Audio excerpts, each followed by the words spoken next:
Hello everyone, আমি দেখো তোমাদের জন্য একটা নতুনত্ব রেসিপি নিই। এই রেসিপিটা তোমরা যদি একবার করে খাও দেখবে, আশা করছি তোমাদেরও ভালো লাগবে। হ্যাঁ, এটা আমার বাবার খুবই পছন্দের একটা রেসিপি। আমার বাবা এটা মাছের মাথা দিয়ে খেতে খুবই ভালোবাসেন। তো আমার আজকে মাছের মাথা ছিল না, তাই আজকে আমি তুমি যদি শর্টকাট কিছু করতে চাও খুব সহজেই হবে, খুব একটা হ্যাপা নেই।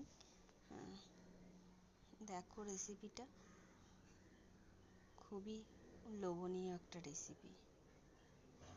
মুখে যদি টেস্ট না থাকে দেখবে টেস্ট চলে আসবে এটা খাওয়ার পরে, এই রেসিপিটা খাওয়ার পরে। এটা এখন আমার মেয়েরও খুব প্রিয় একটা রেসিপি। তোমরা একবার বাড়িতে ট্রাই করে দেখো, আশা করছি তোমাদেরও ভালো লাগবে। কিন্তু এটা তোমরা একটু পাতলা ঝোলও করতে পারো, আবার একটা মাখো মাখো টাইপের থিকনেসের মধ্যেও করতে পারো। আশা করছি তোমাদের ভালো লাগলো। তো কেমন লাগলো ভিডিওটা অবশ্যই কমেন্টে জানিও। টাটা।